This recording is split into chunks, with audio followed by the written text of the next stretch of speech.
Hi, everybody. Good evening. My name is Jessica. I'm with Champions for Our Children. I'm a speech pathologist.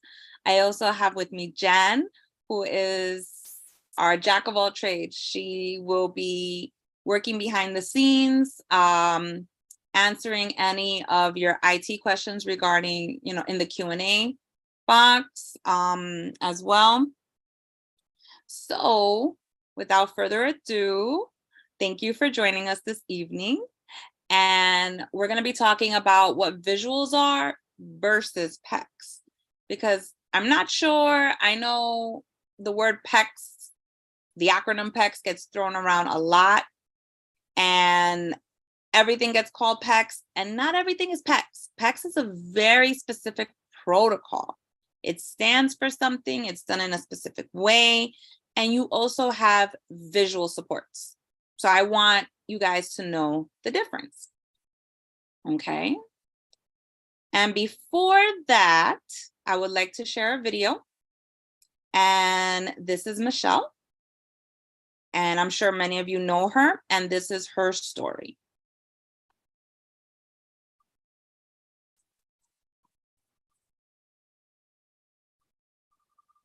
I remember when I got pregnant with my daughter, I felt so grateful and so blessed.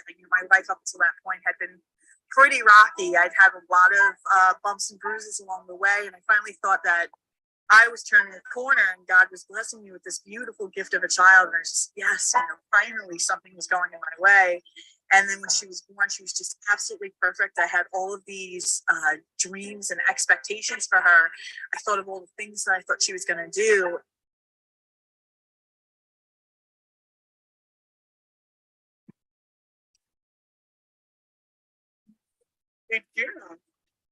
Right after her first birthday, I started to notice her behavior change. She went from, saying that.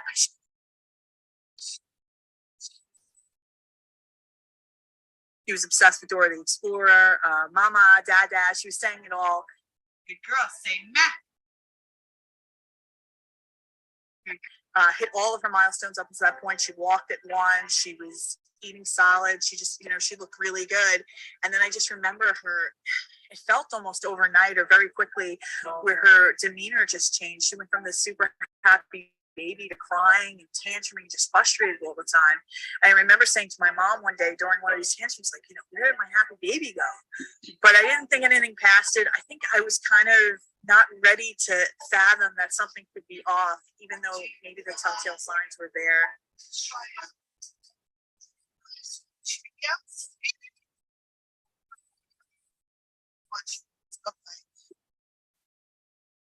Dressed. Gotta get dressed. Gotta get dressed, honey.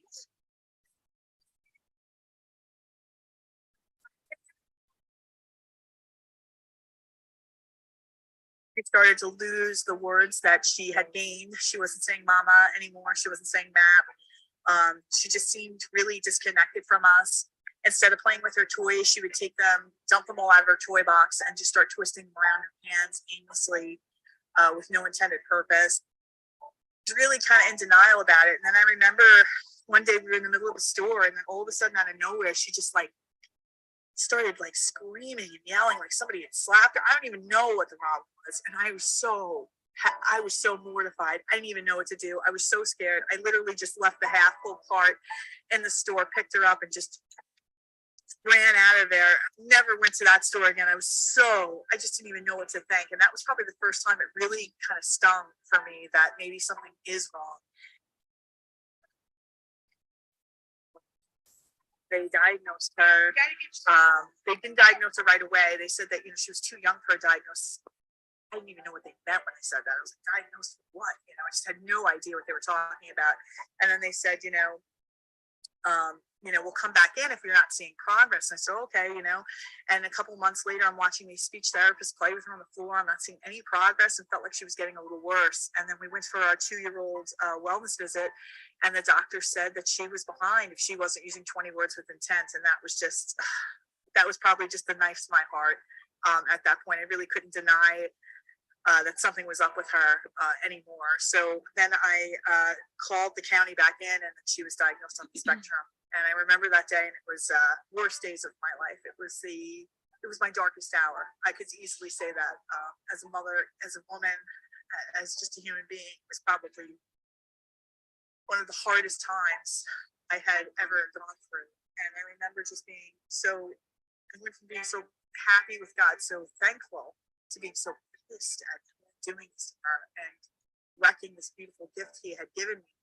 And for a while there, I struggled. I struggled to figure out what this meant, or what we were going to do, or how this was going to define her. All those dreams I had for her future were just completely shattered, and I just had no idea what was going to happen next. And I went from just hopeful to just complete blank when I thought about the future.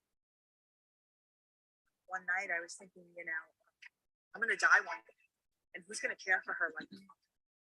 And something about that thought just snapped me out of my depression and my anger and my fear, and said, listen, we got to get to work here.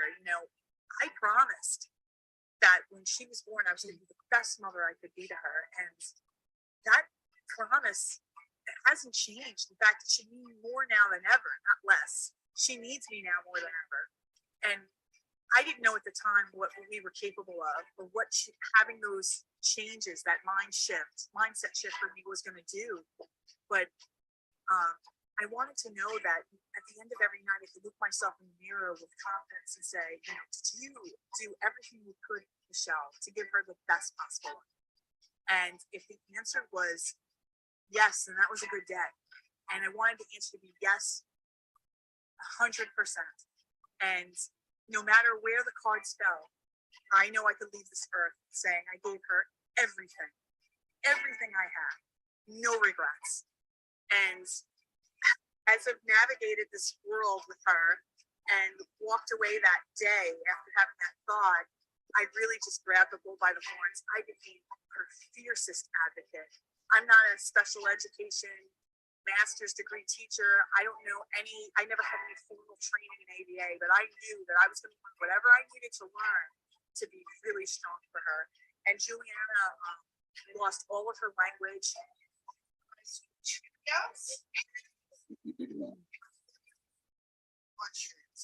She was nonverbal when she was diagnosed.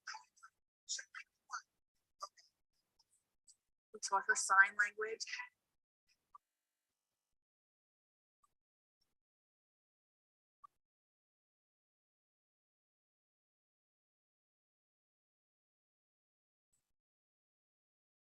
Show me.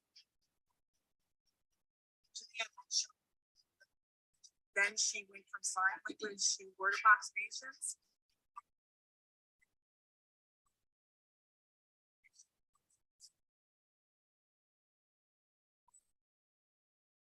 Then she started to speak.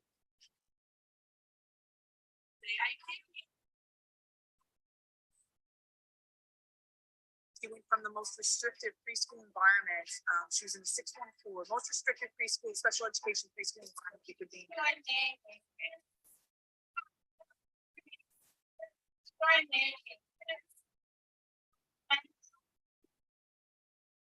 To now, where she is almost 8 years old. She's in the second grade class in a gen ed school, integrated class with typical peers. She speaks beautifully now. What did you like about the control experience?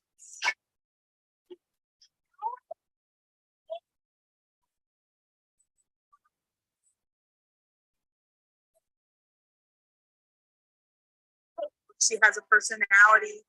She has conversation skills. There's still things that we need to work on, but for the most part, her future went from black to now having possibilities. And none of that could have happened had I not kind of gotten out of my own way and really hit the ground running, starting to take action for her. And I can't say that I can do that for every head coach, but what I can tell them is I will have them feeling like I did, looking myself in the mirror, you looking at yourself in the mirror and saying, I was everything I could do for her today. I have no regrets. And whatever happens, it happens. It's really for us as parents to know we fulfilled the duty that we promised when we had these children, which was to be the best versions of ourselves, to live, to raise these children. I've helped now hundreds of mothers, coach them one-on-one to do the same things I did, to help them to be strong, to help them to craft plans where we're seeing constant progress. This is what I want to do. I want to give you the chance that Juliana's had. I want to give you every opportunity to give your child that kind of Dear Juliana, today you are a day full of happiness, filled with friends. Thank you for memories to again and great times. I hope you will remember. Happy birthday, love, Jane. So that is Juliana and Michelle's story. Juliana is actually older now. She's in a general education classroom, so things just keep getting better and better. Very quickly, before I continue, I just want to let everyone know some of the videos don't have the best volume, so I don't want you to feel like you're being cheated. Everyone's going to get a copy of the slides of the presentation. You'll have an email to the email that you registered for this workshop with. So I just wanted to let you know that. When it comes to any questions that you have for myself, if you could just hold them till the end, because I will not be checking the chat. I'm just going to go through the presentation and then we have a Q&A at the end. But if you have any tech questions or anything regarding IT, feel free to put it in the Q&A box and Jen will answer them during the presentation, okay? So without further ado, what are visuals? Visual supports are any visuals, anything you see that we use to support the child's ability to understand in conversations, in social situations, in school, or at home. Visual supports can include, but they're not limited to, pictures. You can have photographs. You can have line drawings. Boardmaker, for example, is a program that uses line drawings and symbols. You can have the written word. Your child could just read. Or you can have small representations of the object. So for example, a plastic spoon on a board would remind the child that it's time to eat, things like that. So examples, like I said, of visual supports that we often use are choice boards. So do you want this? Do you want that? And they visually can see. You could do first then boards. So first we're going to do this, then you're going to do that. You can do visual timetables where you can have a schedule, or you can have a timer. And you can put pictures at maybe every 15-minute or 5-minute increments, however you're going to design it. And that lets the child know, all right, when it hits that picture, that's what we're going to do next. And it helps with transitioning, especially. There's many different types of visuals that you can have. For example, here's a choice board of some free time activities that perhaps could be in your child's classroom. You could build Legos, you can do water table, drawing, play ball. These are board maker symbols, as you can see. They're considered line drawings. They're not the actual photograph of the water table or of, this one actually does look like an actual picture of Legos, but everything else looks like a board maker symbol. And what a teacher could do is open up various activities. And maybe once that group of activities, like we have 3 people at the water table, that's done, they can then have a little picture of with a line through it, like a no or closed, and put it over that. So like close the water table off. So now the next child knows water table is not an option anymore. You can also have, what we have is first then or first next then, if you want to do 3 steps. So like first we get dressed, then you have breakfast, then we can go to the playground. And it gives your child, like, a lot of our children on the spectrum are visual learners. Temple Grandin said she thinks in pictures. So this is just a way to help our children understand their world a bit better and help reduce some of those negative behaviors, because they might hear our words like, oh, well, you're going to do this, this, and that, and it may mean nothing to them. But then our word is paired with the picture and they're like, oh, I know what that means. Okay. All right. Now I understand. And they can then proceed. More visual examples. Like I said, this is a schedule. I know it's not the best picture, but I have a few examples that I'll be showing at the end. But what is PECS? What is this PECS that we hear of so often? It stands for Picture Exchange Communication System. So it's an acronym. It's a method that can be used to help children build expressive communication skills.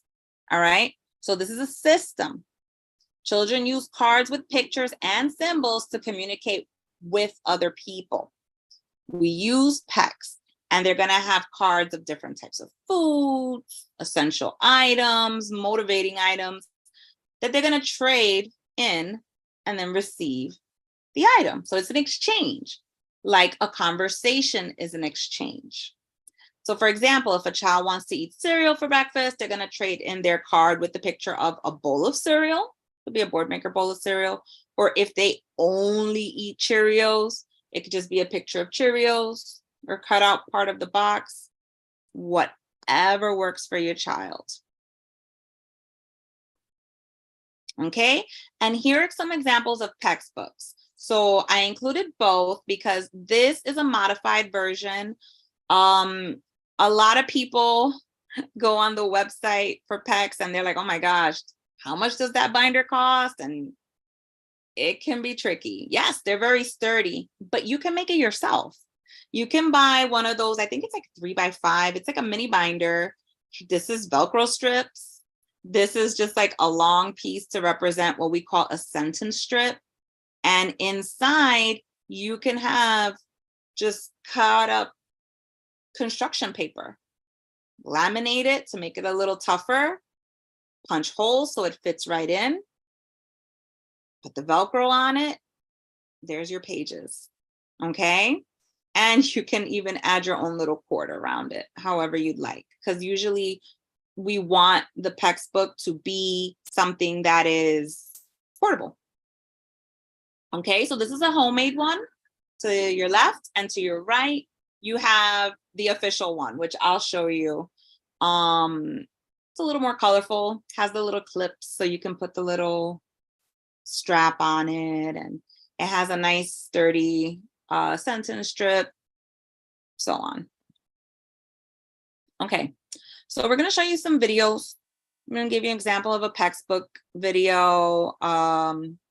And then, like I said, if the volume is a little low, no worries. I really just want you to kind of see it, and I'm going to be explaining all the steps.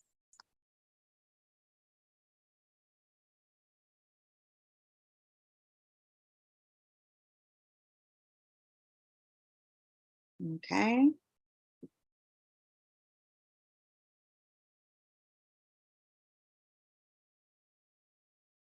It's been taking a bit to load, we noticed, so I apologize in advance. So this is a typical picture exchange binder. It's full of activities as well as basic language concepts such as animals, colors. We use it to have children who are nonverbal request what they want to do, such as doing a puzzle or bubbles. We also use it to use words, learn words such as more and finish to request when they want to be done with something. Rage is using it right now to request putty. Here, give him another one. So we can strengthen those fingers, get some fine motor, so we can do things like writing and cutting and our button. Okay, so let me go back. Okay. So that was an example, as you saw, that was like a makeshift PECS book. And what the little boy was doing is that he was taking, it was just one picture, you couldn't really see it, just one picture on the page. and he was taking it off and handing it to them to request putty or Play-Doh. Now, the thing with PECS is that it works best when you have two adults with the child. So it can be a little difficult, but if you're working with your ABA therapist or your speech therapist, there's your second person right there, and they can help you help the child request To pick up, reach, and release the picture. This step assures that the child is both motivated to get the item and has initiated a response. The moment the picture touches the communicative partner's hand, the reinforcer is given immediately to the child. The communicative partner names the item while giving it. Over a series of successive trials, the physical prompter reduces the physical assistance using a backward chaining strategy. That is, first eliminating prompts to release the picture, then to reach with the picture, and finally to pick up the picture. When powerful reinforcers are used and staff are skilled at using the two-person prompting procedure, this first phase of PECS is mastered within a short time.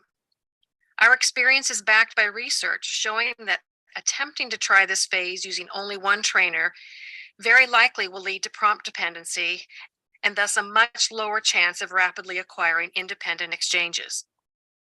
Okay, so like I mentioned, it really works best when you have two people. And I know not everybody has an ABA therapist or has a speech pathologist. So maybe there's someone else in the home that can work with you. You're gonna have someone on one end with the reinforcing item, right? So here I think she has like cheese doodles or some type of snack. And then here's the child. And then here is the physical prompter. So this is the communicative prompt, the communicative partner, the person that you're talking to basically. And here is the prompter, and she is helping the child understand that if I take this picture off and hand it to the person, guess what? She's gonna immediately give me a cheese doodle. And in the meantime, while you're handing the picture over to the person, you're also saying cheese doodle. You see, you're also repeating what is on the picture. You don't just hand the picture over, but you also label what's on the picture so the child gets that visual that auditory feedback, excuse me. Okay, and it's quick, like within half a second. Cheese doodle, so that once the child understands that cause and effect, that's basically the beginnings of PECS. And then slowly but surely, what they were talking about is something that we talk about further in the masterclass, which is prompting hierarchy and how to decrease so that your child doesn't become prompt dependent. Okay. All right, and here's an example of just PECS during play, because not everything has to be sitting at the table, work. Play is work for our kids, for all kids. Okay.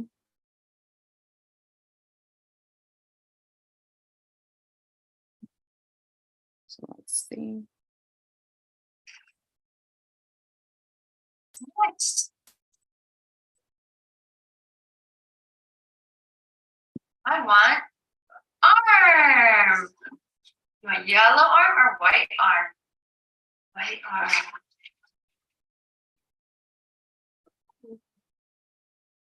Two arms. One arm, two arms. Next.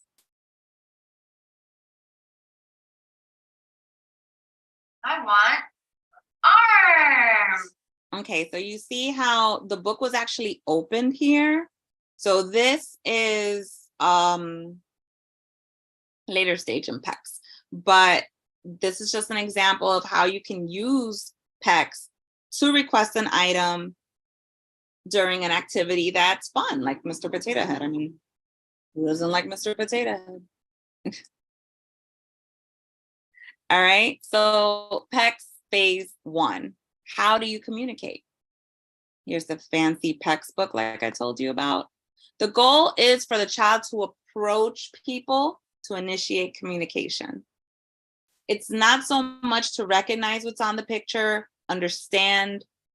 It's more like, I give you this, you give me that. Oh, we're having an exchange. Eventually, this is going to mimic what a conversation looks like. Do you see? These are the building blocks. You use a 2-person prompting procedure, ideally, and you're going to teach a 3-step sequence. Pick up, reach, release PECS picture. So pick it up, reach, hand it over, give it to the other person. Okay? Which is why a lot of our kids, this is a 3-step process, you know, so it does help to have a person behind you helping you out. Use one picture at a time in phase 1. There is no discrimination. So for example, you have all these pictures here. No, we're just gonna have one picture, no sentence strip, and it is going to be of the reinforcer. So I would just have a picture here of Play-Doh, you know, or cheese doodles, or whatever it is that your child really, really, really wants. And you're holding it, or the communicative partner is holding it, and then the child is learning, take that picture, give it to you, boom, you give them the Play-Doh or whatever it is. Okay, let's see. I know this video had a little bit of a low volume when we were testing it out, but it's an example of PECS phase 1.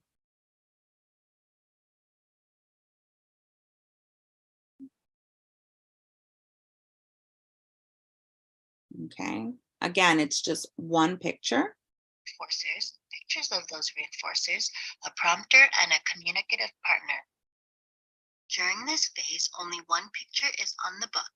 However, it is beneficial to use different reinforcers as motivation can change.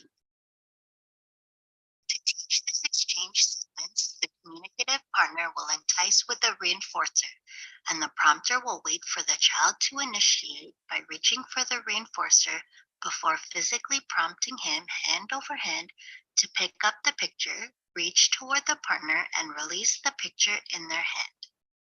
I want Nintendo Switch, yeah. And you saw before, there's only one picture. It's of blocks.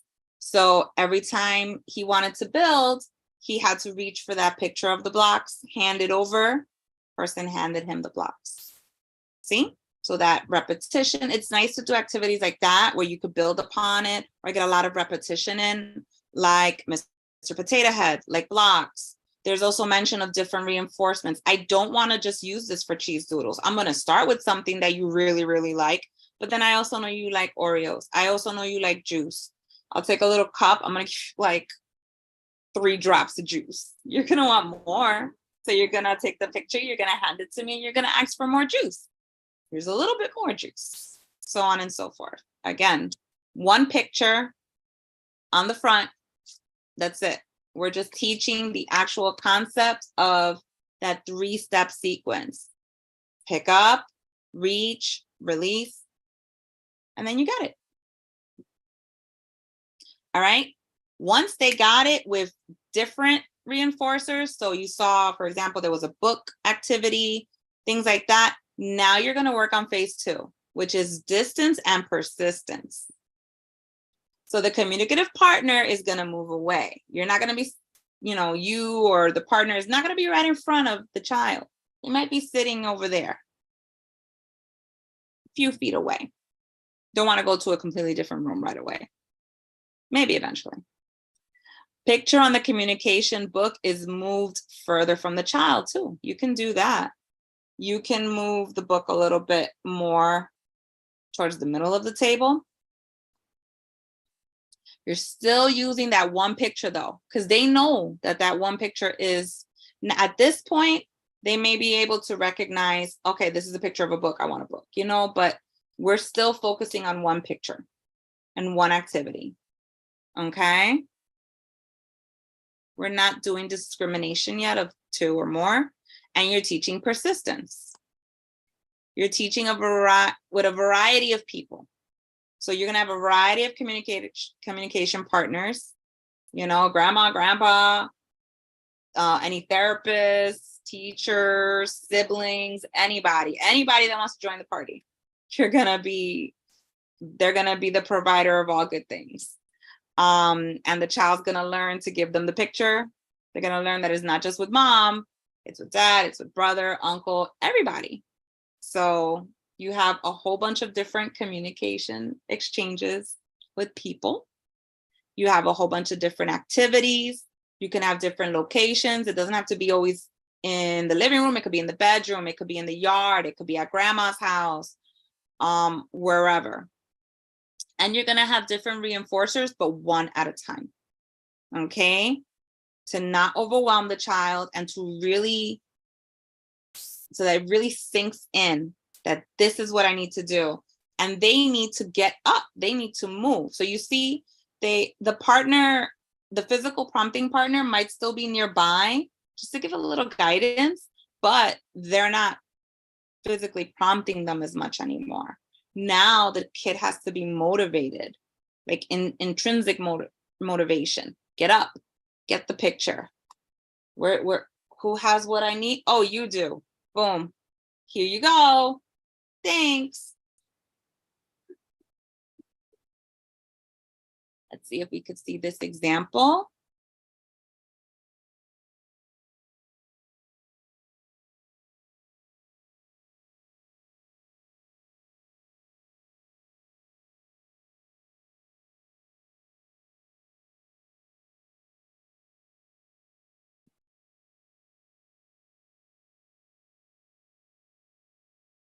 Reinforcers in sight but out of reach. Once the child learns how to exchange the picture, phase 2 will teach him to travel different distances to his book and to his partner, and also through obstacles. So you see the book is here on the table. Partner's over here playing with balloons. Kid was near his book, got up, had to maneuver his environment over to the partner, bring the picture. If you think about it, this is a lot. That's why we just use one picture. Okay? And they got their balloon, they got their reinforcer.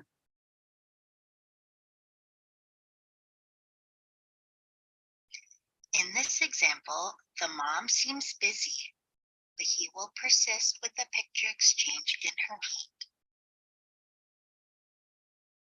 hand. Okay? So you see, this is the persistence part that we meant. Mom is busy, she's reading a book. Kid really wants the balloons. Balloons are right behind mom. So he knows they're there. But if he really wants them, he has to get up with the picture, go to mom. He had to kind of get in mom's face, like, here you go. You know, a lot of our kids, when they don't communicate verbally, you're gonna see tantrums, you're gonna see pulling. You may not see pointing. You may not. You know, usually I hear a lot of parents telling me, oh, he pulls my hand and he takes me to where it is, but then he doesn't even point to it. And then you're over there like, Michelle, do you want these? Do you want Cheerios? Do you want this? Do you want that? And Juliana's just pushing everything away. And it's just frustrating for everybody. But here, very specific, you know what he wants. And he has to, now that he knows that that's how he communicates with you, that's what he has to do. He has to give you the picture and he will get balloon. Okay. And when you don't have a physical prompter, the communicative partner can say, oh, you want balloons? Here you go. And give them the balloon quickly. Take the picture, give them the balloon quickly. Awesome.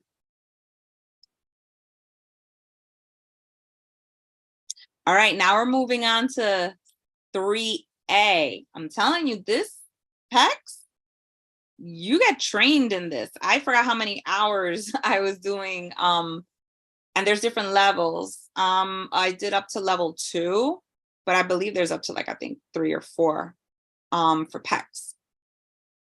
It's very specific. This is simple discrimination, right? So here, the motivation is to select the correct picture. So they're going to get the desired item and they're going to avoid getting the undesired item. So they really want to bounce on a ball, right? And you know this. You have the ball. And you have a picture of a ball and you have a picture of socks. Or I remember when I was doing the picturing, they're like, of tissue. And the kid gives you, okay, what do you know, the book is in front, like, oh, what do you want?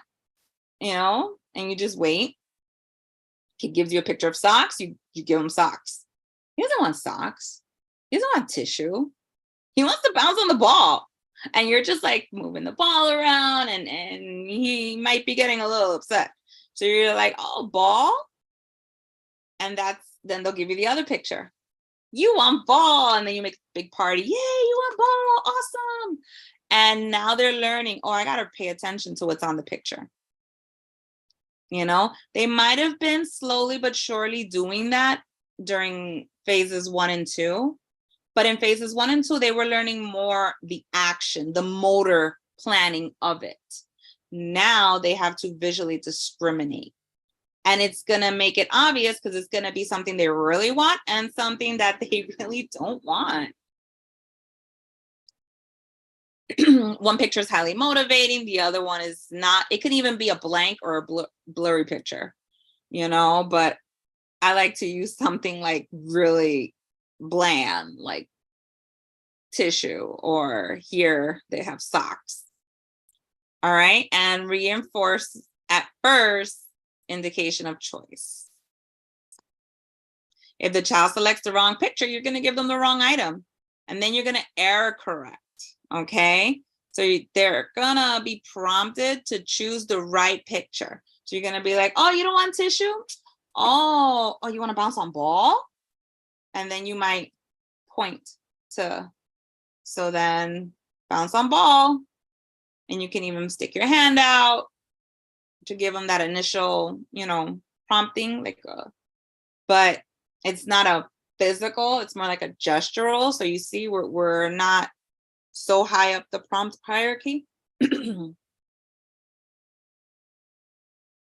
All right, so here, Play-Doh, and I don't know what that is. I think this, it looks like steel wool. I hope it's not.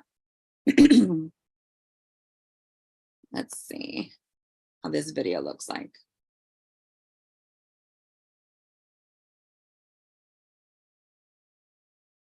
I apologize. My voice is a little froggy. I've been getting over a cold, so.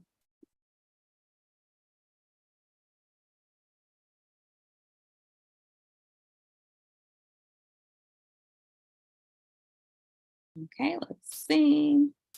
Phase 3A will teach picture discrimination between a highly preferred reinforcer and a non-preferred item, also called a distractor. Both pictures will be on the book at the same time. If the child exchanges the distractor picture, the partner will give the distractor item and then proceed with the error correction. Prompt the child to exchange the preferred picture, then ask the child to perform an unrelated task. If the child continues to exchange the distractor icon, consider changing the distractor icon to a blank or faint picture, or you can consider using larger pictures. Phase 3A will teach picture discrimination between a high... Okay, so give you a few ideas to troubleshoot. If the child keeps giving you the wrong picture, then let's maybe make the pictures a little bit bigger. Maybe make the reinforcer picture a little bit bigger. Maybe make the other one completely blank. Maybe it's too distracting. He's not ready for it yet. Doesn't mean he won't do it. Okay. And then you also want to like have them do something in between just so they don't, so they can maintain focus, like clap hands. Okay, what is it that you want again? And see what it is.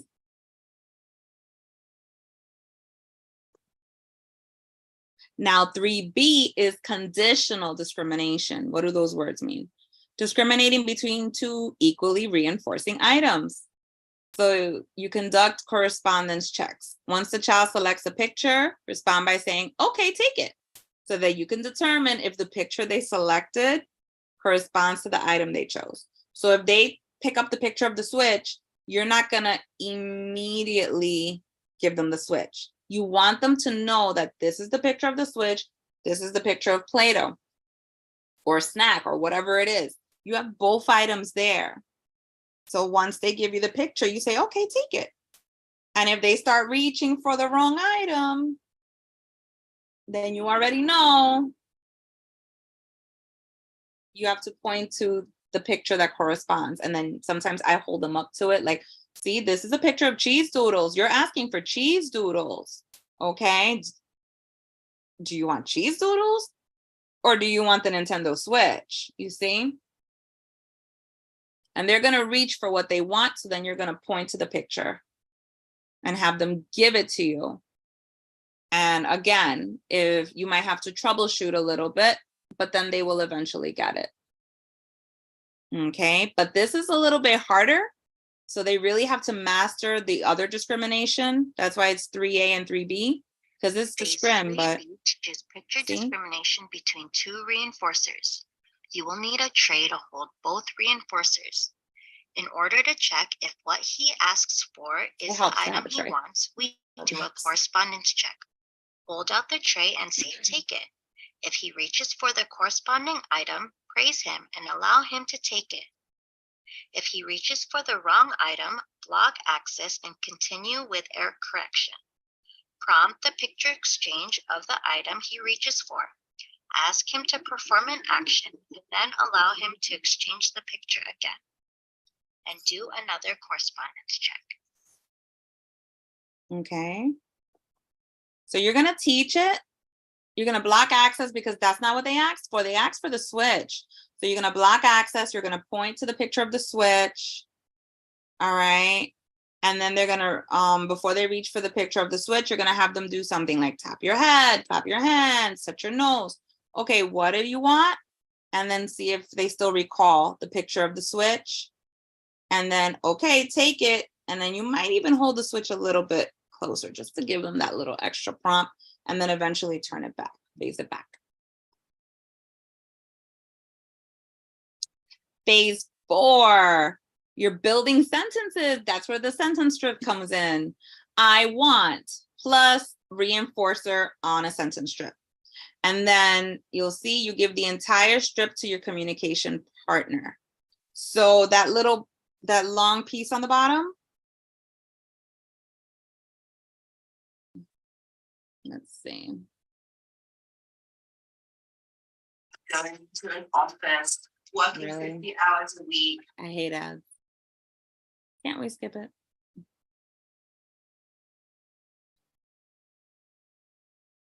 No. Yes, we can. Skip ads.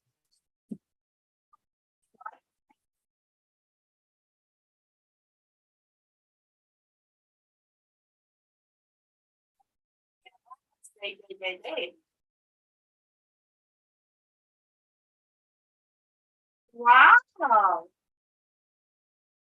I would like crisps. Okay. There you go.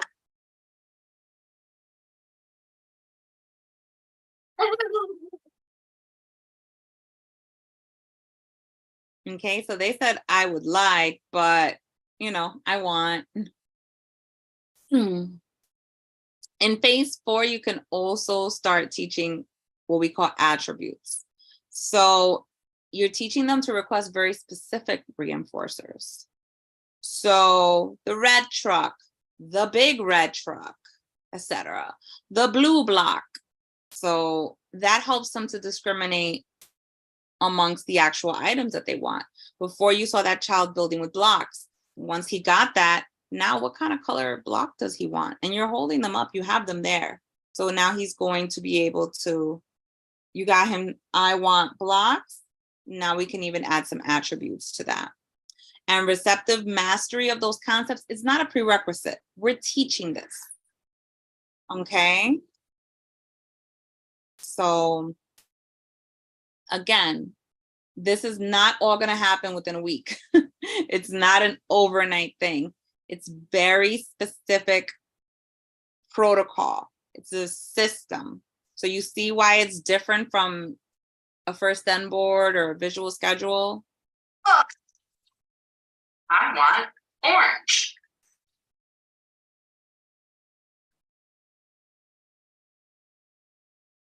Which one's next? Red. I want red. What color is that? Huh? Red. Okay. I want. So you saw how that therapist is also still incorporating verbal speech. That's one thing I do want to mention. I don't want anyone to think that any kind of bridge form of communication, whether it's PECS, whether it is sign language, as you saw, Juliana she actually started with PECS. And why did that not work for her? Because it doesn't work for everybody. What was her stim? Do you remember? What did she like to do? She liked to grab the toys and she liked to twist them around aimlessly. So what do you think she was going to do with the picture? Twist them around aimlessly. It did not help. It was distracting. So they worked on sign, and that worked. That she picked up quickly. And moving forward, sounds, word approximations. You see where I'm going here? Same thing with PECS. PECS is just another bridge form of communication. You also have AAC devices as well. Okay, but you saw she was modeling discrimination first of the actual attributes. She was teaching the attributes, he was playing with them, and then she was modeling the sentence. But then you can actually have him, once you know he has mastered that, you can have him put it on the sentence strip and give it to you. And if he said red, she reinforced that as well. You're going to reinforce any and all kinds of sounds, word approximations, words. Phase 5. Ooh, I went back. Sorry. Answering the actual question. Why are you acting up? That's not the question. What do you want? So here you have commenting, spontaneity. In 6, you're doing more commenting. You're answering comment questions like, what do you see? What do you hear? What do you have? I have. So now it's not just I want. Now you have I see, I have, I feel.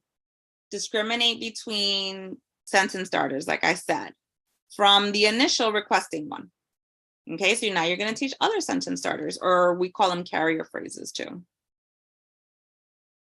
Now, PECS to speech. The students will tell us when they're ready to start incorporating speech. The little boy in the beginning was not verbalizing. And now we were on stage 4. And all of a sudden, you heard him say red. So you see, he's letting you know he's ready. And you're going to encourage it. Are they using spoken vocabulary? Are they approximating when they make the exchange? Is their speech becoming 80% intelligible to a familiar listener? So not just anybody on the street, but mom, dad, a therapist that sees them day in and day out. Those are familiar listeners.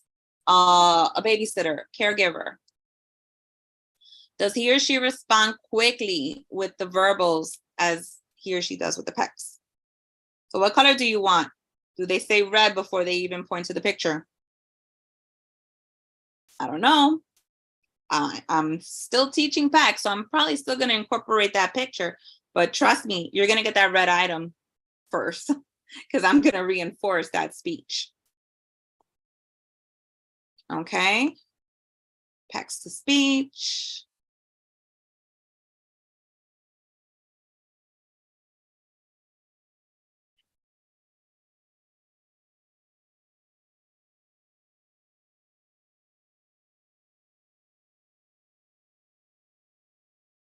Again, I apologize. I don't know why it's taking a while to upload. But again, here is these are bridge forms of communication. I want you to remember that. End goal is So horse. Horse. Using pictures has also helped Ray find his voice a little bit. What animal's next? What is this? Pig, he says, oink, oink. Where's the pig? Oink, oink. That was discrimination right there. It's the horse. Us? And he tried to say horse. And then if he couldn't say horse, he did the oink oink for the pig. You know, like he could say neigh. We're going to accept any and all vocalizations, and we're going to keep, you know, moving it along. Now, here's some misconceptions of PECS. If you're using any pictures, you're using PECS. I told you that from the beginning, there is a big difference, and I will show you some examples. But as you see already, PECS is a long process. It has different stages, very specific. So if we're using a visual schedule, we're using PECS? No, we're not. We're using a visual schedule. Big difference. PECS only teaches requests.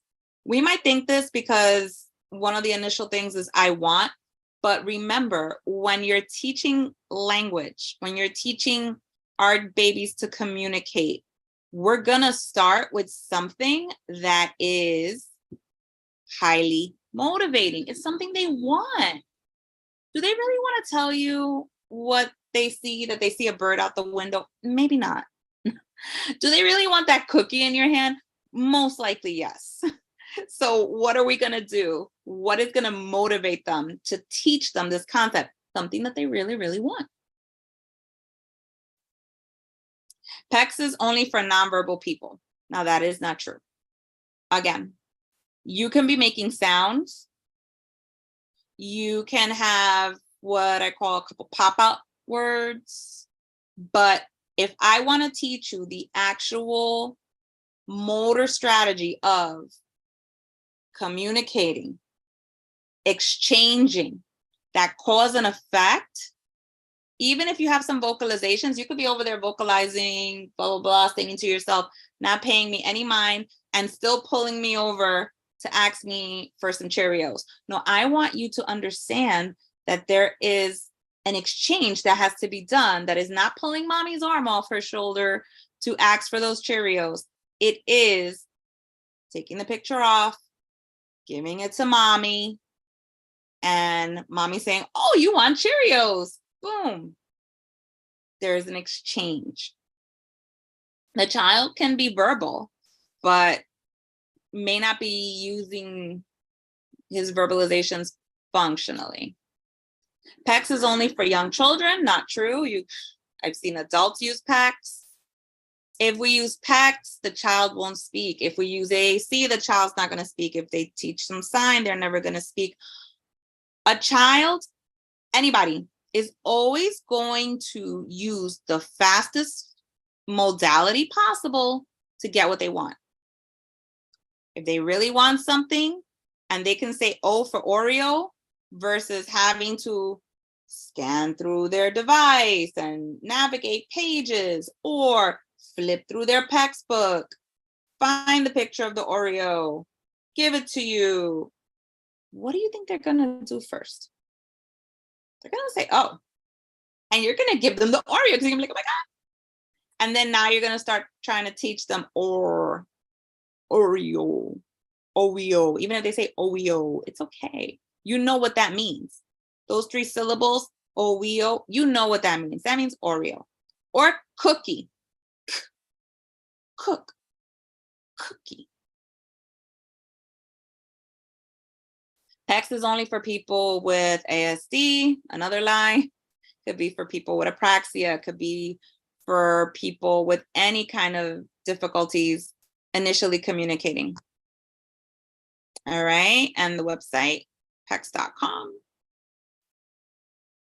Now, I want to give you guys a word of advice to not give up. It can be hard, and I know every case is different. PECS didn't work for Juliana. You know, we didn't use PECS with my son. Didn't work for him either. You know, we did visuals because that helped, but we didn't do PECS. it can be complicated to teach a replacement communicative behavior to your child. Your child has been used to screaming and you figuring out what they want for a while now, maybe. Or they're used to pulling you, or however they ask for things, or they're just used to like trying to get it themselves. Yeah, I know, I've heard of those stories too, where they just try to get it themselves. So you're just gonna put it really, really high and no, they can't get it. And they really got to go through you. You know, there's ways, you will figure it out. And if not, that's what we're here for. If your child is having difficulty developing the appropriate replacement communicative behavior, like if this is not working for them, if sign is not working for them, if the device is not working for them, consult a local BCBA licensed behavior analyst. We have them in our program. You can consult a speech pathologist as well, or you have me at your disposal in our program. And again, I just want to mention a couple advantages and disadvantages, because like I said, not everything is for everybody. Flexible advantages. You can use magnets, you can use Velcro, you can create pictures of anything that a child could request on a board or a binder. It's easy to maneuver, they can pull the card off, it's inexpensive. You just need a laminator, some color ink, you're good to go. It's pretty good for early learners. What are some disadvantages? It limits your advanced communication. There's a lot of pictures to put a sentence together. You know, you have to bring that binder everywhere. I might forget it. You have to keep adding to the binder and it can make it pretty bulky. But you want to give them the most vocabulary possible, right? So again, PECS can work for some people, not for everybody. What do you choose? So here we have a very specific communication protocol where your child exchanges pictures to communicate a message. Is that going to work? Do you just want to provide visual supports? Visual supports. It's just providing additional prompting or cues, you know, or supports for cueing a behavior. Organizing a behavior chain, first, next, then, last. Or a routine as part of an activity schedule, something similar to it. You might want them to just understand what's coming up next to reduce some problem behaviors, because it can cause anxiety when a child doesn't really understand what's coming up. So that's where you would use visuals, okay? I want to discuss too right now. I'm not sure how many people here are parents of children with ASD. I know I am. I don't know how many people here signed up to as professionals. I'm a professional too, so I hit both marks. Or if you were just curious about learning more about this way of teaching communication. But as a parent, I want to ask, where are you now? Are you in this trifecta of suffering? Are you stuck where you're like, I don't know how to help your child. I don't know how to help my baby. I don't think I'm equipped for this. I'm not a speech pathologist. I'm a speech pathologist. I didn't know how to help my son initially. Being very honest, it's very different when it's your child. Oh, my child doesn't understand this. He's never going to get it. Yeah, I don't know. This isn't going to work. This is too good to be true. My child is too severe. And I'm not talking about just PECS. I'm talking about just teaching any form of communication or anything. Teaching potty training, teaching, communication, teaching how to reduce problem behaviors. If you feel, and you're in this trifecta of suffering, which a lot of us go through, what's going to be the result? Nothing. It's going to hold your baby back. In the beginning, Michelle talked about that mindset shift. That mindset shift is very important. Okay? You need support. You need guidance when you're stuck. I'm not sure how many of us have a support system, how many of our kids go to school, go to a good school, get any kind of additional resources through the state or anything. But when you're initially diagnosed, especially during that time, it can be really hard. Or if you've been in this for a long time and you feel like your child hasn't really gotten what they needed and you feel stuck, it might be time for a change. So why would you join Champions for Our Children? Why would you join this program?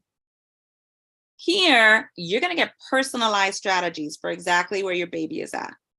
So if your baby is twisting pictures or it's just PECS is not going to work for them, then here you go. We're going to try this next. You have other coaches at your disposal that you can bounce off ideas from, specific for your child. Right now, this presentation that I did is for the general population. So it's for anybody, but you might be thinking, this isn't gonna work for my kid. Okay, so we're gonna help you figure out what does. You're gonna get a potty trained child if you don't have one. Let me tell you, Michelle has 100% success rate. She's not kidding. I swore my son was never gonna be potty trained. I was like, oh my God, I'm gonna be buying freaking Depends. Like, this is unbelievable. And he's potty trained. I didn't mention it in the beginning. I actually started as a member of this program and became a coach later on. So I was in your place. I was in your position. You're going to start to reconnect with your child because communication is finally in place. It could feel really lonely when you're not connecting with your baby, when they're not communicating with you what they want. It could be really frustrating. You could feel like you don't know your child. Oh my God, you could be really hard on yourself. Like, how do I not know what he wants? And no. You're going to start to reconnect because they're going to communicate to you. You're going to pick up on it. You're going to communicate back. There's going to be an exchange. And we're going to get to the root level of your child's problem behaviors. We're going to treat that. We're not going to treat the symptoms. We're not going to put little band-aids on it. Like, oh, this is going to work for this week. And then next week they do something else. And no, we're going to get to the root. Why is your child doing this? Why is he acting out? Why is he screaming every time you guys go to Target? Why does he not like to go in the car? What's going on? We're going to help you figure that out. And when life happens, we're going to help you get back on track. So if a regression happens, it's not death. Like Michelle says, regression is not death. We're going to tell you how to handle it. All right, now, okay, he regressed. Okay, we're going to pivot. We're going to do this. And we're going to learn from trial and error. You know, again, PECS didn't work for Juliana. So now we're going to try sign. Sign worked. Check. All right, keep it moving. All right, that's the only way you learn. You try, it's a good day, like she said. You know, you try the best you can. You don't quit. That's the failure. When you quit, when you're like, I can't do this. That's it, whatever. I'm me changing diapers till the day I die. No, that's quitting. And we're going to teach you how to build that champion mindset so that you no longer have to worry about autism every minute of every day. Okay? And you're going to get some independence back too. Because I can only imagine those caregivers out there who really feel like they don't have time for themselves.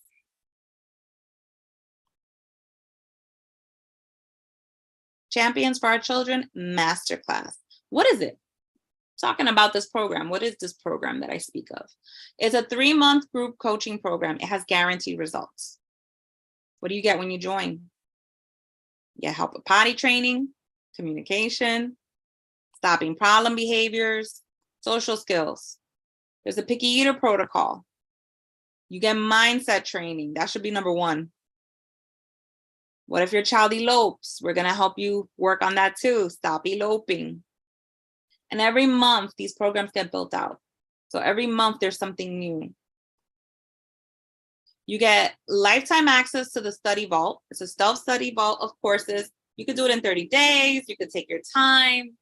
You have lifetime access to this, even after the 3 months. Michelle likes to call it the Harvard of autism. All right. So what is this vault? It's this self-study vault. It has a champions masterclass, courses on the big three, which is potty training, communication, and reducing problem behaviors, and any other related autism topics. You get 3 to 4 weekly live group coaching calls. You learn from the experts, okay? You have Michelle, who is the autism mom and life coach, and you're gonna come on her call. You're gonna craft out a personalized plan for your baby with her. She's been through it. All right, she knows exactly what you're going through. We also have BCBAs. We have Armando, Melissa, Stacy, Julie. These are highly trained behavior analysts. Armando is actually a BCBA who is also an adult with autism. So he's been there. They're gonna help you learn how to get your child to that big three. Effective ABA strategies that you can do at home with them. All right. You're gonna get mindset coaching. It's gonna help you keep your mind in the right place.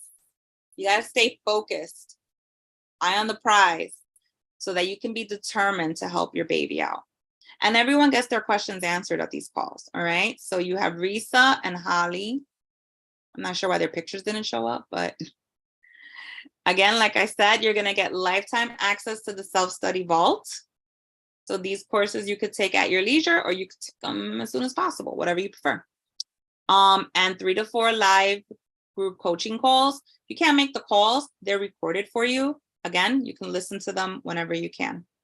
There is also a question sheet that we have. And I tell a lot of the parents that if they can't make the call, write a question on the sheet. Coach is gonna read out the question and answer it during the call. And you can listen to it later on. Plus you get monthly specialist calls. There is Greer, who is a registered dietitian and also an autism mom. And then there's also myself. I'm a speech language pathologist, and I'm also an autism mom.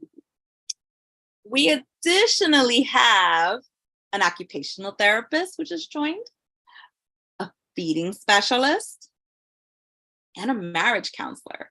Very exciting. Everyone gets their questions answered, guys. I was just on my monthly call last night, which probably is not the best thing for my voice, but I stay on until all the questions on the Excel sheet are answered, until everyone that has raised their hand on the call, their questions are answered. I make sure that the parents during these masterclass calls do not leave without feeling like their voice was heard, or, you know, if they have a question, I will do my best to answer it. If I don't know the answer, trust me, I'm gonna look it up and I'll be posting in the Facebook group. So like I said, self-study vault, lifetime access, even after the 3 months. 3 to 4 weekly live group coaching calls every week. You got the monthly specialist calls, not including just me and Greer. You also have now Ashley, the occupational therapist, feeding specialist. We also have a marriage counselor. Sometimes having a child with special needs puts a really big, it takes a really big toll on your relationship. So sometimes we need some guidance with that. You also have a private Facebook community. Like I mentioned earlier, if I don't know the answer to a question, I'm gonna get it and I'm gonna post it in the Facebook group the next day. So you're never gonna feel alone again. You post what you need, post your joys. Oh my gosh, my kid did this today. We're all gonna party with you, okay? If you're feeling really down, like, oh my God, this is a really rough day, guys. I had an IEP meeting. It was the worst. He was just evaluated. He was just diagnosed. I'm feeling it today. That's what we're there for. It's a community. You can also email Michelle directly. When you join, that's it. We're a family. We're all family. Your babies, her baby, my baby. Trust. I don't know why the pictures are not showing up, but you get the idea. You can email, and like I said, guaranteed results. So if after the 90 days you don't get the results you came in for, you're either going to stay in the program till you do, or you're going to get your money back. What other program does that? I don't know. So you got action back guarantee. You can email Michelle between the calls. You can tag the coaches in the Facebook group at any time. I didn't mention that, but yes, you can. Now we have some bonuses tonight. Bonus one private session with myself, one private session with Risa, one of our excellent mindset coaches. Again, you might think mindset is everything, guys. If you don't have your mind right, if you don't think you can do this, you can't do this. I did not think that I could potty train my son. I really did not. What happened? I got my mind right. My husband got his mind right. We got together. We have a potty trained baby. Didn't happen overnight. All right. But these, you got a 20-minute private session with Risa and a 30-minute private session with me. It's about $1,000 in value right there, guys. Bonus two. Now you get 5 months in the program instead of 3. Okay. So 5 months. I think that's what sold me. I felt like 3 months was too short of a time, especially since I work. And again, my mind wasn't right. So I joined the program. I had already been exposed to it through webinars like this. But when they offered that 5 month instead of 3 bonus every once in a while, when I heard it that one time, I think that's what convinced me. So you have 70 plus calls, access to them, participate in them, hear other parents, what they're going through. Maybe you can relate. Maybe you could give advice. It's a community and it will change your life. Bonus number 3, you get $500 off the program. Okay, guys? For tonight only, book a consultation call. Okay? All the bonuses are going to go away at midnight. So there's a link in the chat box that Jen will put up if she hasn't already. And you're going to click on that link. You're going to sign up for a consultation call. That's all. That's all you have to do. Just sign up for a call. Okay? You're going to talk to Michelle. She's going to explain everything to you. And she's going to work with you. And then we're all going to work together. And it's going to be great. All right? So a word on unicorn syndrome. Oh, Juliana's different from my child. My child has severe autism. That works for other kids. That doesn't work for mine. My child's broken. I'm broken. These are heavy feelings, guys. And, you know, there's nothing out there that's going to change the trajectory for my child.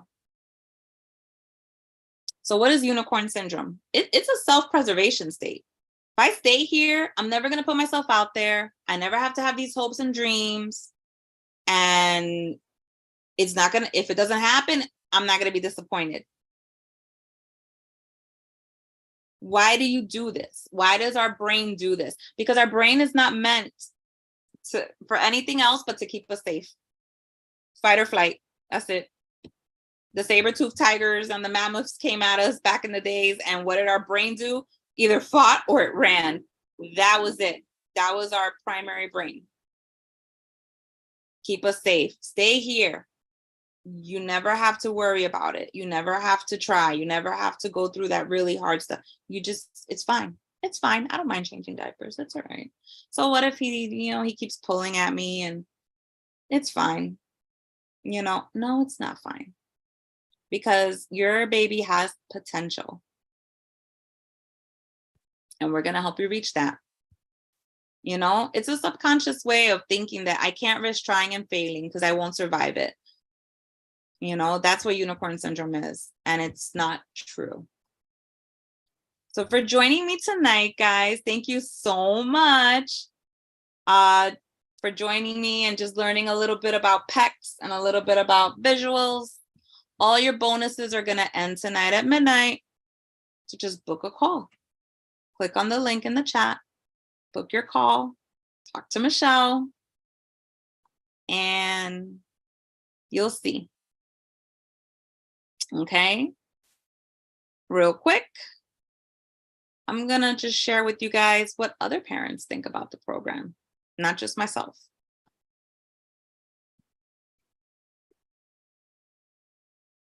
First one I wanted to ask is, why did you decide to work with me? I got to a point where I was really overwhelmed, and I knew there was more I could do for Joseph, and I knew there was more room for him to learn. We had just moved to our new location when we started working together, and you popped up and came into my life at the right time, because it really, even though I've moved so many times as a military spouse, I had never moved with a special needs child. I would say our biggest struggles were I just didn't feel like we had exposure to the services that I was wanting for him. We didn't have any local ABA. He would talk with us, but not really with other people. And I've been looking for something like this. You know, my son's 5 since he was diagnosed just before he turned 3. And you kind of feel like you're left out on your own in the cold. So what did you enjoy most about working with me? I cannot just pick one thing. From the start till now, I love everything. Your motivation, how you break things down, how you make it seem easy. And not just seem easy, but you give the tools and the steps of making it easy, breaking it down.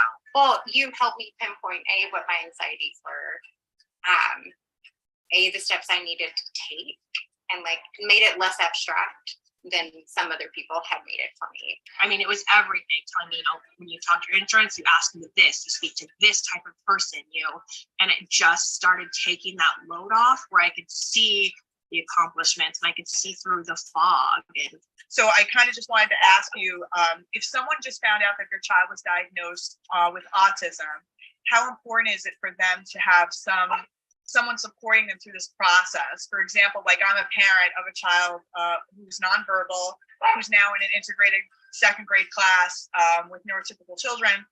Someone I've had experience to advise, so I can help advise somebody through this, what options are available for their child, assisting them in finding what the right treatment. Is that something that you agree with?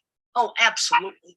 Because I just talked to Mom the other day. She had her 2-year-old just been diagnosed, and she didn't know where to start. Yeah. You can't do it all yourself.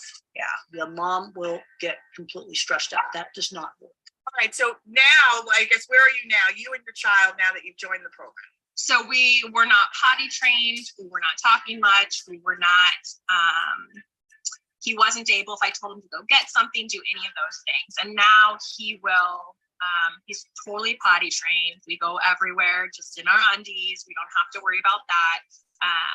He is speaking way more. He's gained so much independence, his ability to do things. And I can tell him, Easton, go into your room and get your shoes or get your socks, and just seeing that he understands what I'm saying and he knows, and he goes and does it, and so happy with himself. When I called you at first, I was really overwhelmed. But now, I wouldn't say I never get overwhelmed, but I'm able to retrace. You helped me formulate the confidence in myself to realize I'm ready and to really go for it. And I would not have gotten through it. And he's now potty trained, doing it on his own, taking himself. And it went so much better than I ever could have imagined. Would you recommend our program to any moms or dads that are going through this right now? Absolutely. Hands down, of everything we've done, any book, this has been the best thing. This was the most support, and all the way around. Any day, I will recommend you. I will recommend you. Whoever has a child on the spectrum. Yes, I don't want to stop. Oh, we're friends for life. Don't you worry. Sisters for life. I mean, if you have a chance to do this, I definitely recommend it. It has made all the difference. I will recommend Michelle because she will walk you through, and it's not just about your kids, it's about you too. Just having so much support in the different areas. It wasn't one little thing. It was like a full spectrum of support. And you're still helping me work through, you know, how I can view everything better and how I can improve and how I can improve myself so that can improve outcomes for my kiddos. Whoever is out there that's confused, thinking there's no help and they are all by themselves, no, you're not all by yourself. Get with Michelle. Absolutely, hands down, I would recommend this a million times over.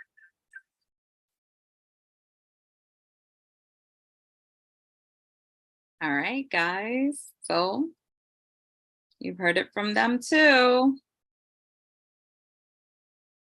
All right. So it's Q&A time. But before, let's see. I just want to stop share real quick so that you guys can actually see bigger,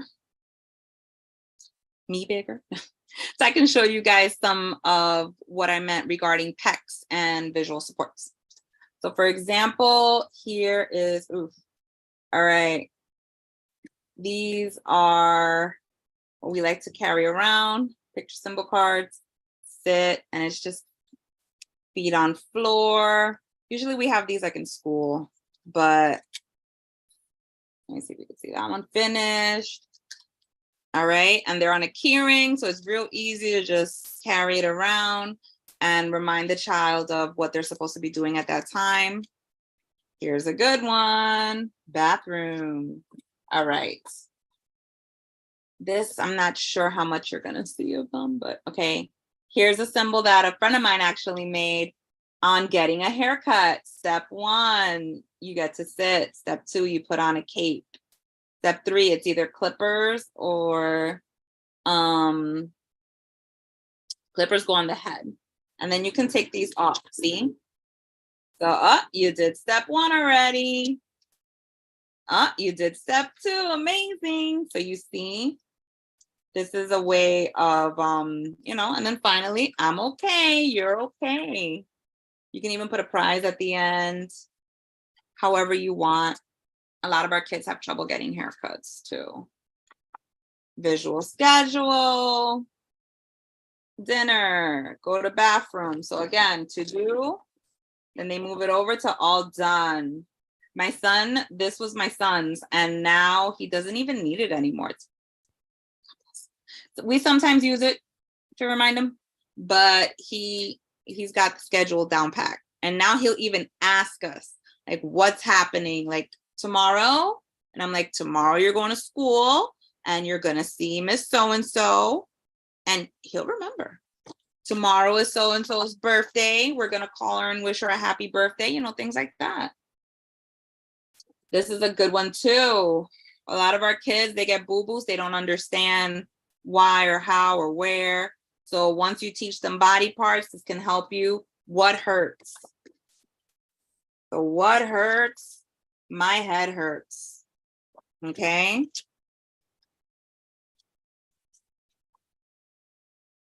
Here's a good visual for taking a bath. Wash your body. And these are laminated. So you can even take a marker and just check. Did you wash your face? Did you wash your back? Check. Did you wash your arms? Check. Did you wash your privates? Check. Okay. And you can just erase it. That's what the beauty of lamination. Another example, this is a weekly schedule. So you have OT. Now, so you would have like the major event of the day. And it's done. School, ABA, you can throw a star in there for a special occasion. Doctor, speech, whatever. Here's what I hang in my office. You can't see this. Wait, which one you can't see? Number 1. Because it's green, but basically voice levels. Like, are we at a 4, guys, or are we at a 3? It's a nice little visual. Again, you don't need visuals just for nonverbal children on the spectrum. Here's some actual pictures. These are ingredients for like making applesauce. So you have apples and you need well, materials. You need a cup, you need sugar. These are actual pictures. You can cut them out, put them in a sequence. Couple examples. Well, since we were talking about food, fruit smoothie. Here are the things that we need for a fruit smoothie. Step 1, step 2. Again, Spanish, English, first then. First you take a bath, then you get iPad. And you just put the pictures right on. Okay, so the famous PECS book that I was talking about. Here you go. I got the heavy duty one because yes, you know, with the little clips. And these are the board maker symbols. So again, they just want a snack. You can be as simple as snack, or you can be as specific as Oreo. Okay. And the reason that you have different pictures, like different pages inside, is because you can start having different categories. So you can have a play page, speech page, food page, household page, outside page, whatever. Okay. And these are examples of the sentence strips I was talking about. So, you know, you can have, I don't think I have an I want right now, but let's say, for example, let's say, for example, this was I want, right? We're just going to pretend. I want to eat. They take it off and they hand it to you, right? That's the sentence strip stage. Okay. And you see, you start with one picture on one page in the front. That's it. You can store the other pictures inside if you want, but you're not going to stress the kid out. You're just teaching them the first steps of it. And then you're not going to stress yourself out either. Okay. And then you move on to 2. And again, this could be tissue. This could be snack. Remember. Okay. And this is just one bridge form of communication. It does not work for everybody. Maybe your baby will just do great with some visuals. And as you see, visual supports, we use visual supports. Don't we follow recipes? It's a recipe. These are steps. You're teaching a sequence. You know, these are visual supports, just a reminder. So again, those are visual supports. That was PECS, and that was our presentation. So it's Q&A time. I'm gonna take a quick look in the chat because I saw it lighting up, and I want to make sure whoever posted there, and if they made any comments. Okay, a lot of highs. Okay, Stephanie, Jessica, I think this is where we are stuck, except we have an AAC device. I'm stuck having to prompt her to use it. I always have to be there and she doesn't bring it to me. There's no distance. It's hard because it's only me all day. All right. So this is where you're going to need some help. You're going to need to learn the prompting hierarchy, which we can help you learn. And then this is where we can actually try to figure out, all right, what's your day look like? How can we incorporate this? Maybe we need to do a different strategy. Maybe we need to have, you know, just one picture on that one page in the AAC device. Maybe she's not ready for navigation yet, you know, things like that. My son would just try to climb over. I know, I've been there. That's why I've had to put things up high, you know. If they are low vision, there are different ways that you can put a picture so that they can see it. I believe it's CVI. I'm not 100% sure because I haven't worked with a lot of low vision students, but I know speech pathologists that have, and they just change the colors or the way it's presented so that depending on how much vision the child has, they can see whether it's an outline or they can recognize something. Okay. And again, maybe we need representations of objects. So maybe a little spoon, maybe a little bus, and they can feel it and they go, oh, that's the school bus. Okay. And you can put Velcro on those items. The recording will be sent to you to your email. I'm a mom of 2 special needs kids that are, of course, I mean, you meet one kid with autism, you meet one kid with autism. My oldest has been in everything for the last 13 years, specialist galore, but still no one has figured out a way of communication. All right, so we need to try something different. Book a call, Alicia. All right. Again, you're going to get access to the slides. Okay, yes, exactly. You can see some colors on a black backdrop. They bright yellow. There's different ways to do it. I don't want to, you know, I know of it. I don't want to say that I do it because I haven't really had a lot of clientele with issues with vision. However, I do know people that have, and they have worked with it and done amazing. Okay, Q&A. My son is 12 years old, partially trained. Can this program really help him? Okay, anonymous. Partially trained in potty training, partially trained in communication. Yes and yes. This program will help you, you know, and I'm not just saying that lightly. This program will help. Okay, guys, there are things that this program, there's support beyond measure that you can get here. And it's not just from the coaches, it's from the other parents as well. My call last night, I was talking to some new parents that had just joined, and there's parents that have been there for a few months now, and they will tell their stories and I'll remember, and I'll be like, oh, by the way, do you remember when so-and-so was not, and you were like, oh, he's never gonna talk. And then he started saying the fish up and down the street. And then now he's saying this, now he's saying that. Do you remember? And they're like, yes. And I'm like, can you tell the parents so that, you know, and it's beautiful. It's not just, it's a community. So it's not just support from us, it's support from each other. All right, another Q&A. Partially potty trained. Michelle will get him potty trained. She'll take care of that. Don't even worry about it. All right. So Jen, remind me again on the webinar, how do we get questions answered if people want to come on and ask specific Q&A? Is there somebody that we want to bring on the microphone? Okay. Does anybody, should we ask them to raise their hand or? Yeah, they should raise their hand if they Okay. want to.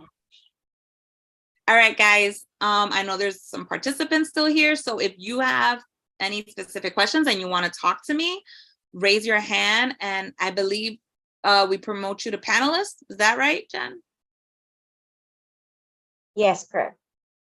All right, so we'll promote you to panelist and you can ask your question directly. Okay, so you just have to raise your hand.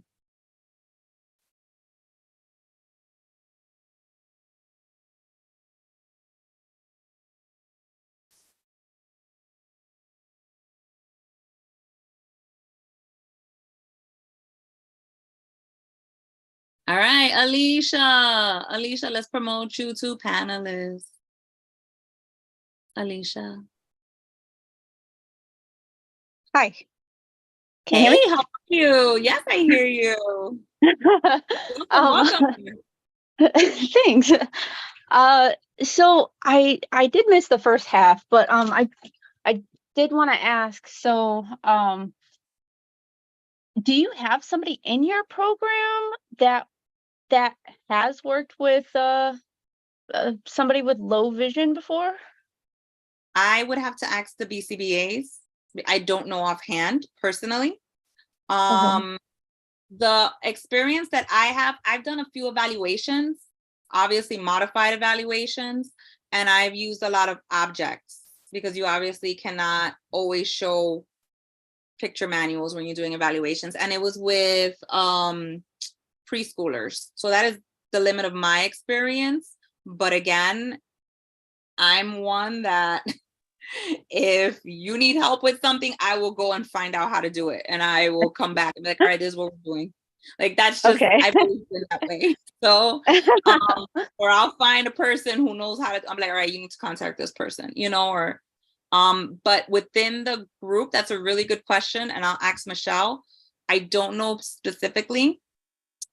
She might have, you know, because she's worked with a lot of different people, but in regarding communication or behavior, I'm not sure if any of the BCBAs have personally.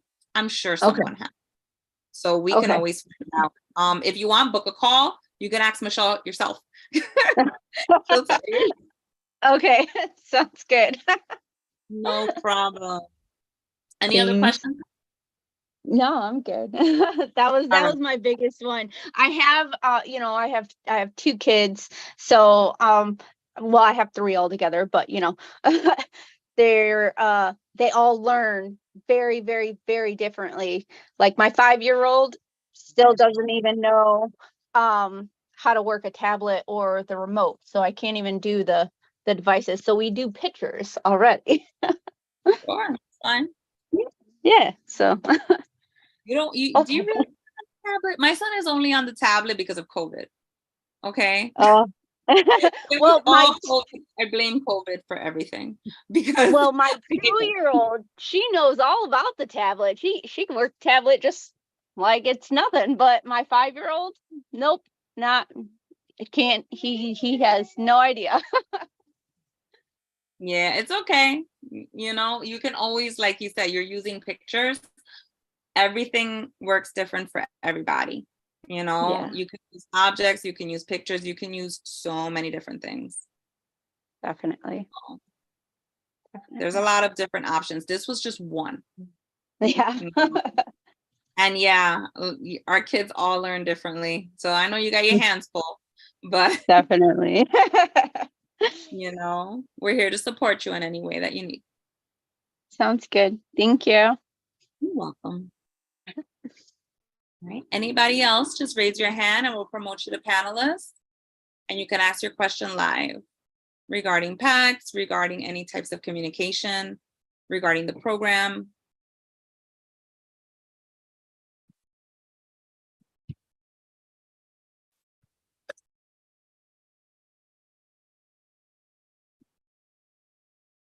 Feel free. You'll all be getting a copy, like I said, to the email that you registered of the slides. If you have any questions or anything, if you belong to the Champions for Our Children general population Facebook group, you can post questions there as well. Or you could join our masterclass, you know. Booking a consultation call tonight is just that, booking a consultation call. You are getting more information. And it's always good to get more information to see what your options are, you know?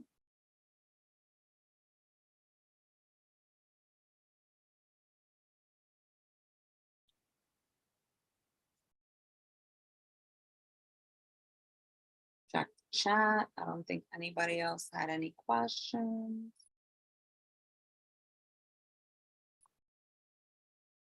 Oh, V, you're raising your hand. V, let's promote you to panelist.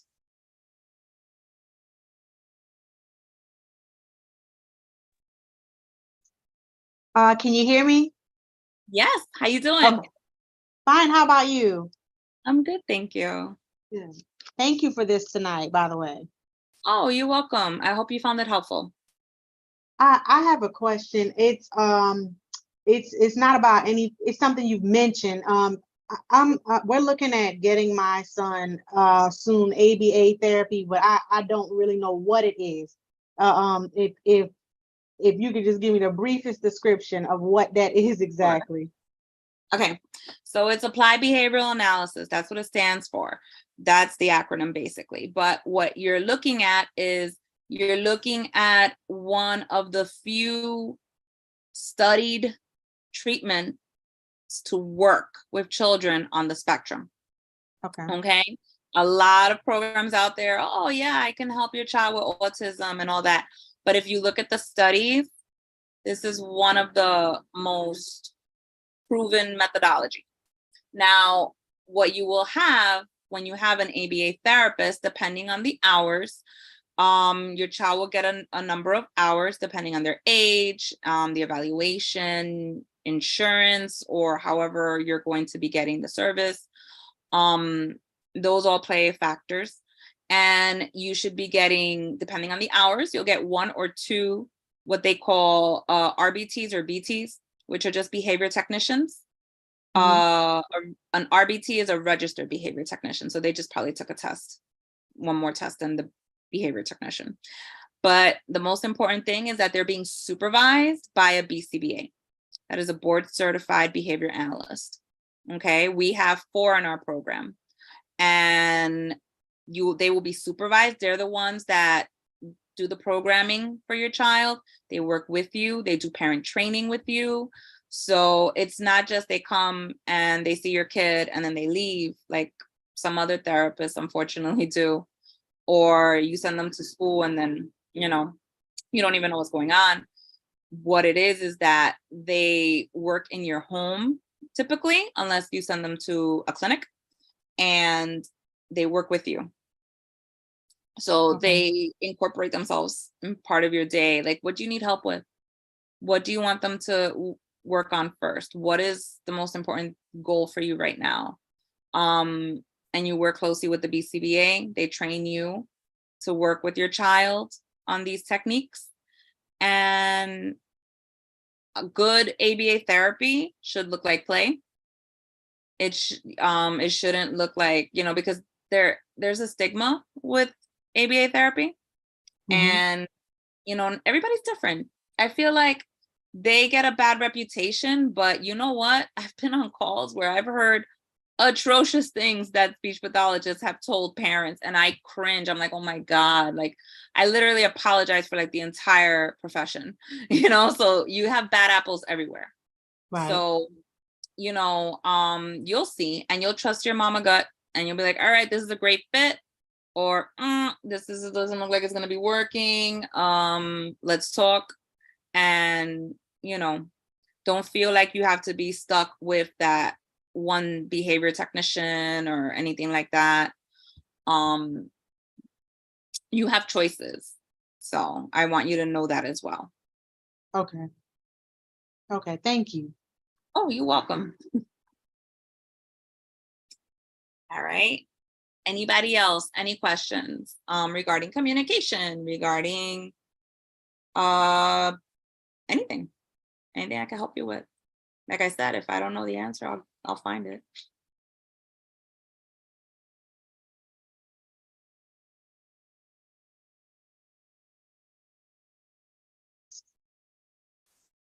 All right, Sylvia.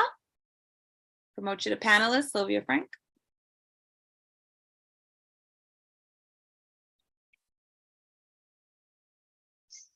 Hi, good night. Hey, how you doing? I'm good. How are you? I'm good, thank you. I have a question regarding my 12-year-old autistic son. Okay. I heard you speak about the Champions for Our Children's program. It's a 3-month program, and Yes. what I want to know is, does it also teach like how to, because in my family, they've never really encountered an issue such as autism before. So it has been really difficult to get them to understand what this condition is and how complicated it is. Is there something in this program that also deals with how do you deal with family members who don't understand what your kid has, or who thinks that eventually this child will speak, or it's something that they'll grow over? Like, is there something in the program that deals with that? Michelle actually did a whole workshop on that a few months ago, on talking to family members about this, because she experienced and she, when it comes to our babies, like, we're mama bears. Like, don't talk about my son. Don't you, what? Yeah. Get out of here. Like, you're ready to fight, So Yeah. you have to try to educate them. And she gave some really good tips about that. And You can go on her calls. You can ask her, because when Michelle does 2 calls on Monday. She does like one in the morning and one in the. Ask her any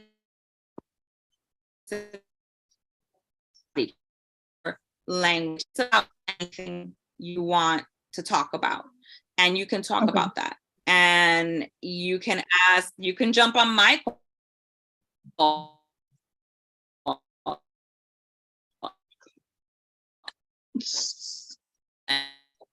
And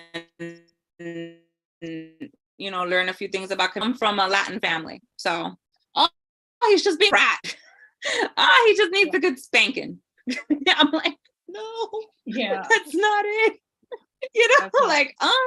So it's hard to, but you learn how to phrase things and how to educate. And those that want to be educated will be educated.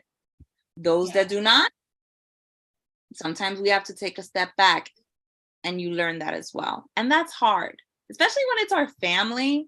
But for the most part, we have this strength that comes from us, and the support that you get here helps you build that up. It helps you, that's why they say that mindset is so important, and you don't have to cut them off or curse them out or flip or anything. You can learn how to take those feelings and attempt to educate. And if it doesn't work, if they're not receptive to it, then they're not. Then that's it. Thank you very much. I'll see you next Thanksgiving or something. I'm not gonna see you all the time. I'm not going to your house if this is how it's gonna be. But I've noticed, at least in my family, people started coming around. And then it's funny, because then all of a sudden, oh yeah, someone's cousin, yeah, he has autism. I'm like, oh, how interesting. Then they recognize it, oh, wait a minute, I think, so-and-so. I'm like, yeah. They start recognizing it, and they start recognizing too why your child needs all these services, why, and you might even get some support from them. They may not offer to babysit, but you might get some other type of support, which can be very helpful. So. Yeah, because one thing, like I said, when it comes, because with this condition that he has, if you would ask him to do something, he understands you. But of course, he can't have a normal conversation like a normal child would. But because they see that he understands, okay, do this or do that, they're thinking that, oh well, if he can understand that, then eventually he'll speak. And that's the difficult part of that's the part I want him to understand, that he can understand you to a certain extent, but he still has this condition. It's still very much there. And there's or if they say, or so that's the part where I would like to know. But I'm looking forward to hearing Michelle's does she post when she has these talks and so forth? Yeah, typically if you're in the Champions for Our Children regular Facebook group, she'll post we have weekly free webinars. So this is this week's. I think Armando did one last week on being an adult with autism, and you can ask him, and he was pretty much Q&A. Armando, ask him whatever. Michelle's done a couple potty training ones. I think she's doing some stuff upcoming next week for Autism Parent Magazine as well. So there's a lot of different ways, and you can book a call with her tonight if you want. I mean, you don't have to talk to her tonight, but you can book the call. And when you're scheduled to talk, you can ask her and be like, oh, how could a program like yours help me, in this situation? And she's very honest. She's a very genuine, honest person. I've met her, and I've met Juliana and everything. And, she's very sincere. She's not, and I think that's what attracted me to the program and to her as a person. And, and now I consider her a good friend, so. Okay, well, thank you so much. I will definitely be booking that call. So thank you so much for at least providing insight into the question I asked. Of course, Sylvia, anytime. And that's what we're here for, like I said. Yes, thank you. You're welcome. All right. Does anyone else have any more questions? We're winding down to the 8 o'clock hour, at least here in the Eastern Standard Time. I know we have people I saw from Trinidad and everything. Amazing. I love it. We're worldwide. Okay. So anybody else? Any questions?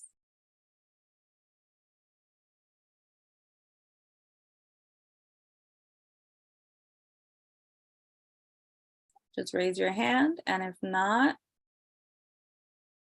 then just check the chat box. Jen posted, book your free consultation call here. Just click on the link, okay? And during that call, you're gonna speak to Michelle. She's gonna explain to you a little bit more about the program, whatever I may have missed tonight. I hope I caught everything, but she can go a little bit more in depth. She can ask you what it is that you need and how it is that we can help you. Okay, so I want to thank everybody tonight for taking the time out to be here to learn more about visuals versus PECS. I'm gonna be planning a couple other workshops coming soon for you guys for free. So stay tuned. And I guess that's it. I'll leave you guys to the rest of your evening. Take care. It was a pleasure to meet everybody. And I hope to see you in the masterclass.